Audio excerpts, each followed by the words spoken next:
کہ اپنے دوست پشت پناہ حمایتی مت بناؤ. وہ ایک دوسرے کے حمایتی ہیں، پشت پناہ ہیں، ایک دوسرے کے مددگار ہیں، ایک دوسرے کے پروٹیکٹرز ہیں. وَمَن يَتَوَلَّهُ مِنكُمْ مِنكُمْ، یہ اس سے زیادہ سخت دھمکی آئی نہیں ہے قرآن میں.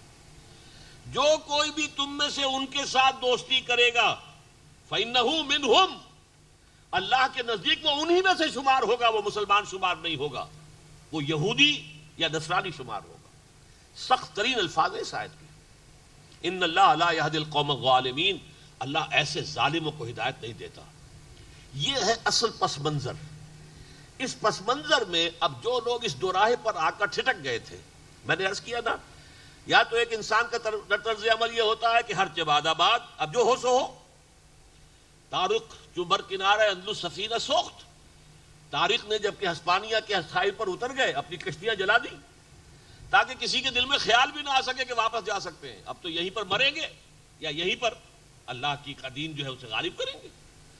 تو ایک تو لوگ وہ ہوتے ہیں، ایک وہ لوگ ہیں جو ٹھٹک کر کھڑے رہ جاتے، چلیں نہ چلیں، بڑھیں نہ بڑھیں، ہمت کریں نہ کریں.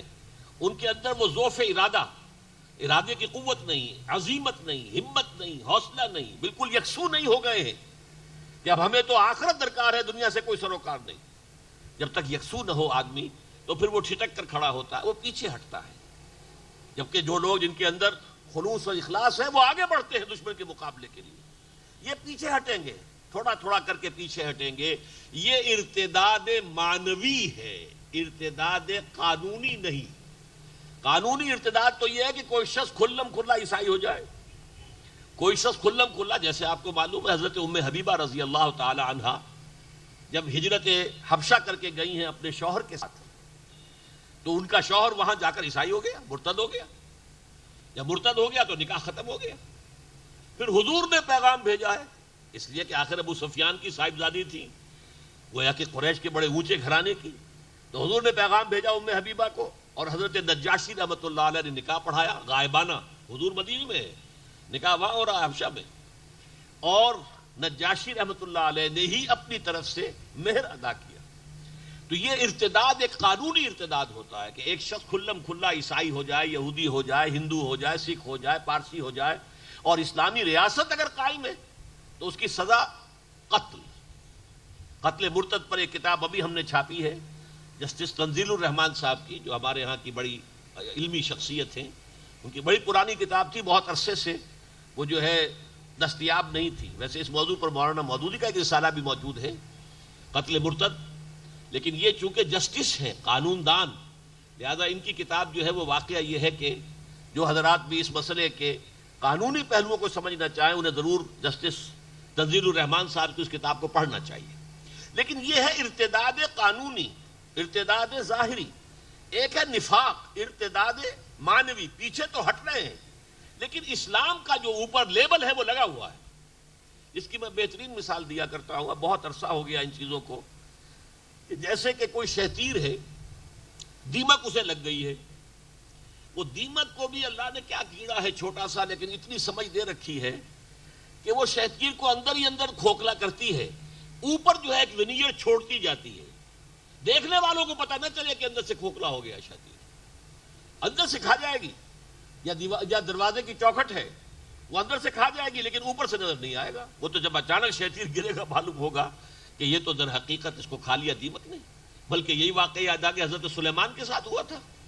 یاکل من ساعتہ، ان کا جو عصا تھا اسے دیمک چٹ کر گئی، لیکن وہ کھڑے رہے. اور وہ جب گرے ہیں تب جن لوگوں کو معلوم ہوا کہ ہم تو یہ سمجھ رہے تھے کہ سلیمان زندہ ہیں اور ہماری نگرانی کر رہے ہیں، معلوم ہے ہمارے پاس غیب کا کوئی علم نہیں ہے. بہرحال یہ نفاق جو ہے دیمک کی طرح ہے، اندر سے ایمان کو کھوکھلا کر دیا، وہ کفر ہو گیا. جیسے سورہ منافقون میں کہا گیا ذالک بانہم آمنوا ثم کفروا فتبع علی قلوبہم، یہ ایمان تو لائے تھے لیکن پھر انہوں نے کفر کیا ہے اور اب ان کے دلوں کے اوپر مہر کر دی گئی ہے. اب یہ تفقہ اور اصل فہم انہیں حاصل نہیں ہو سکتا. تو یہ ہے کہ اندر سے کھوکھلے ہو گئے لیکن اوپر سے مسلمان ہیں، وہ ہیں جن سے خطاب ہو رہا ہے. یا ایھا الذین آمنوا من یرتد منکم عن دینہ فسوف یاتی اللہ بقوم یحبہم ویحبونہ. اس میں ایک اللہ تعالیٰ کی شان بے نیازی ہے. اللہ عن قریب ایسے لوگوں کو لے آئے گا جن سے وہ محبت کرے گا اور وہ اس سے محبت کریں گے. یعنی تم یہ نہ سمجھو کہ یہ سائبان تمہارے اٹھائے ہوئے ہی اٹھا ہوا ہے، تم اگر ہٹ جاؤ گے تو یہ گر جائے گا. نہیں، اللہ کا دین ہے، اللہ تمہیں ہٹائے گا، کسی اور کو لے آئے گا. تم مردود ہو جاؤ گے، راندہ درگاہ حق ہو جاؤ گے. جیسے کہ سورہ محمد کی آیت میں فرمایا گیا، ان تتولوا یستبدل قوما غیرکم، ہم نے تمہیں چنا ہے، هو اجتباکم، تمہیں پسند کر لیا ہے، تمہیں اونچا رتبہ دیا ہے، لیکن اگر تم پیٹھ دکھا دو گے ہم تمہیں ہٹائیں گے، کسی اور قوم کو لے آئیں گے. ہماری قوت تخلیق ختم تو نہیں ہو گئی. اسی طریقے سے فرمایا کہ اگر تم یہ راستہ چھوڑ دو گے، اللہ اور اس کے رسول کی مدد نہیں کرو گے، دین کے لیے سرفروشی، جانفشانی، قربانی کا معاملہ نہیں کرو گے، تو اللہ اوروں کو لے آئے گا تمہاری جگہ. فسوف یات اللہ بقوم، ایسے لوگوں کو لے آئے گا. اب یہاں جو الفاظ آئے ہیں اور یہ تین اعتبارات سے، یہ ہے اصل میں جس کے لیے ہمارے ساتھیوں نے آج اس درس کے لیے ان آیات کو منتخب کیا ہے. یہ مقام اس اعتبار سے بہت پیارا مقام ہے. اس میں تین ڈائمنشن سے اللہ کی محبوب شخصیتوں کے کردار کا جائزہ لیا گیا. پہلی ڈائمنشن کیا ہے؟ اللہ ان سے محبت کرے گا، وہ اس سے محبت کریں گے.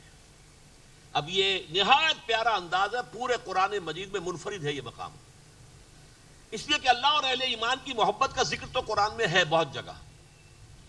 ان اللہ یحب المحسنین، اللہ محسنین کو پسند کرتا ہے. ان اللہ یحب الذین یقاتلون فی سبیلہ صفا کانہم بنیان مرصوص، اللہ کو اپنے ان بندوں سے محبت ہے جو اس کی راہ میں جنگ کرتے ہیں صفے باندھ کر گویا کہ سیسا پلائی ہوئی دیوار ہے. اسی طرح والذین آمنوا اشد حبا للہ، جو واقعتاً صاحب ایمان ہے ان کی شدید ترین محبت اللہ کے ساتھ ہوتی ہے. تو علیحدہ علیحدہ اللہ کی محبت اہل ایمان کے لیے اور اہل ایمان کی محبت اللہ کے لیے، یہ تو مختلف مقامات پر مل جائے گی. لیکن جس انداز میں، نہایت دل آویز انداز میں یہاں بات آئی ہے، یہ محب اور محبوب کو بیک وقت جو سامنے لایا گیا ہے، یحبہم ویحبونہ، ان کا پہلا وصف یہ ہوگا کہ اللہ ان سے محبت کرے گا. یہ بات بڑی عجیب ہے. اصل میں اس کے اندر ایک بڑا گہرا رمز جو ہے وہ پوشیدہ ہے. دیکھیے، اگرچہ اللہ تعالیٰ نے ہمیں ہدایت دی، یہ راستہ غلط ہے، یہ راستہ صحیح ہے، تمہارا اختیار ہے، تم صحیح راستہ اختیار کرو یا غلط راستہ اختیار کرو، ہم نے تمہیں بتا دیا ہے. انا ہدینہ السبیل اما شاکرا و اما کفورا، راستہ ہم نے دکھا دیا، تمہارا اختیار ہے، تم شکر گزار بندے بنو یا ناشکرے بن جاؤ. لیکن یہ ہمارا چوائس جو ہے، اس میں بھی اللہ تعالیٰ کے فضل اور عنایت کا دخل ہوتا ہے. اگر میں چوز کرتا ہوں کہ میں اللہ ہی کے راستے پر چلوں گا، تو یہ بھی اللہ کے فضل کے بغیر ممکن نہیں ہے. اس میں بھی اللہ کی عنایت ہوتی ہے.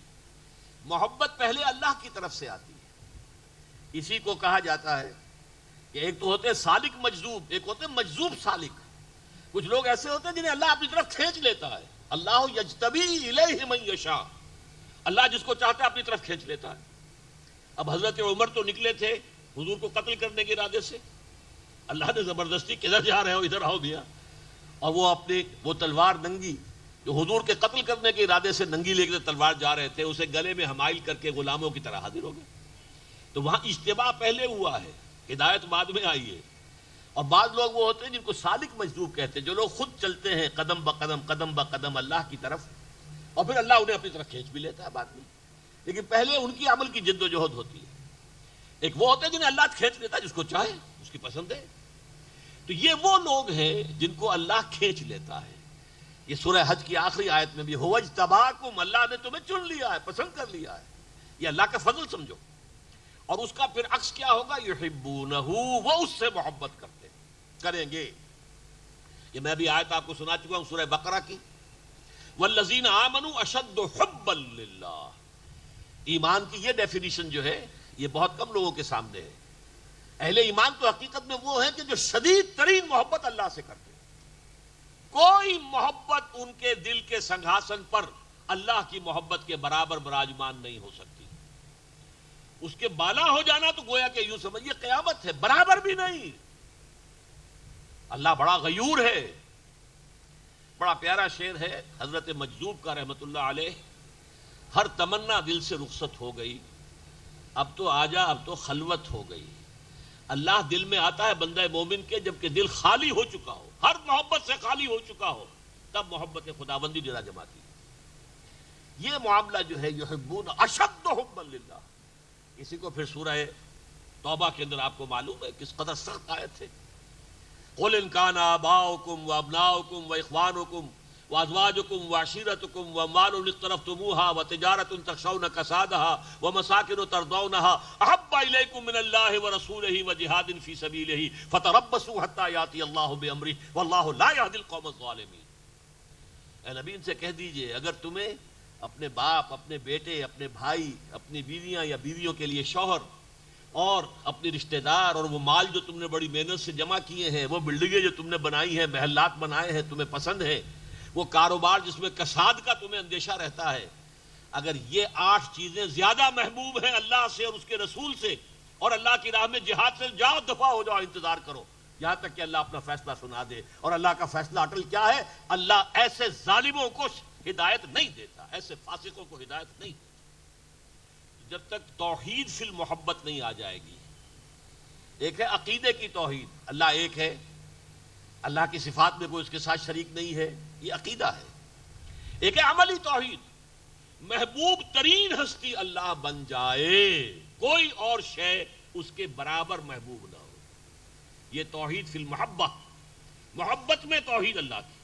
اللہ یہ نہیں کہتا کہ ساری محبتیں ختم کر دیں، تاب کر دو. اولاد کی محبت اللہ کی محبت کے تابع رہے، والدین کی محبت اولاد اللہ کی محبت کے تابع رہے. 3 محبتیں بالا ترین رہے، اللہ کی محبت، رسول کی محبت اور اللہ کی راہ میں جہاد کی محبت. بہرحال یہاں فرمایا پہلا ان کا وصف، پہلی ڈائمنشن کیا ہے؟ یحبہم، اللہ ان سے محبت کرے گا، ویحبونہ، اور وہ اللہ سے محبت کرے گا. دوسری ڈائمنشن، اب اللہ کے ساتھ تعلق تو یہ ہو گیا محبوبیت کا، محب اور محبوب. اب یہ ہے انسانوں کے ساتھ تعلق، وہ اس کے ڈائمنشن کیا ہے؟ اذلۃ علی المؤمنین اعزۃ علی الکافرین. اہل ایمان کے حق میں بہت نرم، بہت ہی متواضع، جھک جانے والے اہل ایمان کے لیے. اذلہ کا لفظ آتا ہے کمزور کے لیے. عربی زبان میں ذلت جو ہے، اردو کے اندر تو ذلیل کے معنی کچھ اور ہو جاتے ہیں، کمینگی کا مفہوم آ جاتا ہے. عربی میں یہ معنی نہیں ہے، بلکہ ذلیل کے معنی کمزور کے. تو آپ جو ہے اہل ایمان کے سامنے تو کمزوری ثابت کریں. اچھا بھائی جو بات آپ کہہ رہے ہیں مانتا ہوں، اچھا بھائی جو بھی آپ کو چاہیے میں اپنے امکانی حد تک آپ کے ساتھ تعاون کروں گا. گویا کہ معلوم ہو کہ ان کے اندر رحمت ہے، شفقت ہے، محبت ہے، رافت ہے اہل ایمان کے حق میں. عزت علی الکافرین، کافروں کے حق میں سخت، بھاری. اس کو کہا علامہ اقبال نے، ہو حلقہ یاراں تو بریشم کی طرح نرم، اور رزم حق و باطل ہو تو فولاد ہے مومن. معلوم ہے کہ اس شخص کے اندر تو انگلی دھسائی نہیں جا سکتی، کسی محبت کا واسطہ کام نہیں دے رہا. ماں رو رہی ہے کہ بیٹے چھوڑو اس محمد کے دین کو، آؤ میری طرف واپس. لیکن ماں کو چھوڑ کر جا رہا ہے بیٹا. مصعب بن عمیر ماں کو چھوڑ کر نکلا ہے کہ نہیں نکلا؟ نکلے ہیں. سعد بن ابی وقاص جو ہے وہ آخر ماں جو ہے مرن برت رکھے ہوئے تھی اور وہ واسطے دے رہی تھی کہ تمہیں